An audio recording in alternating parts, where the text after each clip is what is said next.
সকলকে জয় যিশু। আজ সকলকে আমি বলবো প্রভু যিশু কে ছিলেন।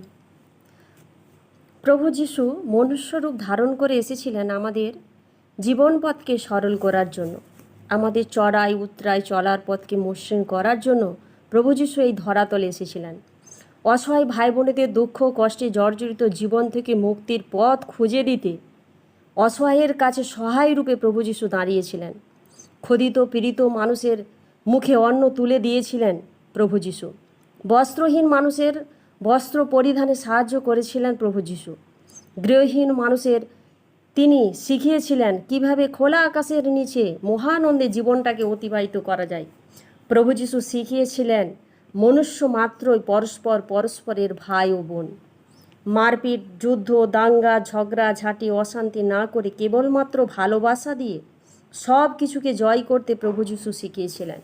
প্রভু যিশু নিজেও কখনো কোনো দিন যুদ্ধাস্ত্র ব্যবহার করেননি। নিজের অন্তরের প্রেম তিনি সবাইকে দিয়ে গেছেন। প্রভু যিশু দেখিয়েছেন যখন পরিবারে সংকটকাল উপস্থিত হয় তখন ধীর স্থির চিত্ত দিয়ে তার মোকাবিলা করতে। পরিবারের মধ্যে যখন অশান্তির ঝড় ওঠে তখন সেই ঝড়কে ধমক দিয়ে থামাতে শিখিয়েছেন প্রভু যিশু।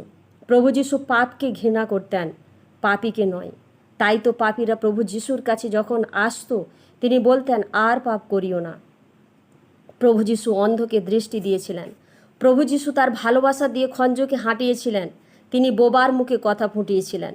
প্রভু যিশু অসম্ভবকে সম্ভব করতে শিখিয়েছিলেন। প্রভু যিশু অনাথের নাথ বিধবার স্বামী স্বরূপা ছিলেন। প্রভু যিশু ছিলেন অন্ধকারময় পথ থেকে আলোর পথের দিশারি। একটা মোমবাতি যেমন একটা বাড়িকে আলো করতে পারে, প্রভু যিশু নামটা একটা পুরো পরিবারকে আলো দিতে পারে। প্রভু যিশুর মধ্যে কোনো ছল ছাতুরি কপটতা মিথ্যাবাদিতা ছিল না, কারণ তিনিই পথ, তিনিই সত্য, তিনিই জীবন। কাম ক্রোধ লোভ লালসাকে প্রভু যিশু পায়ের নিচে দমন করেছিলেন। তাই তো তিনি 30 বছর পর্যন্ত শুধুই প্রার্থনা করেছিলেন আর শিখিয়ে গেছেন কিভাবে প্রার্থনার মধ্য দিয়ে ঈশ্বরকে লাভ করা যায়।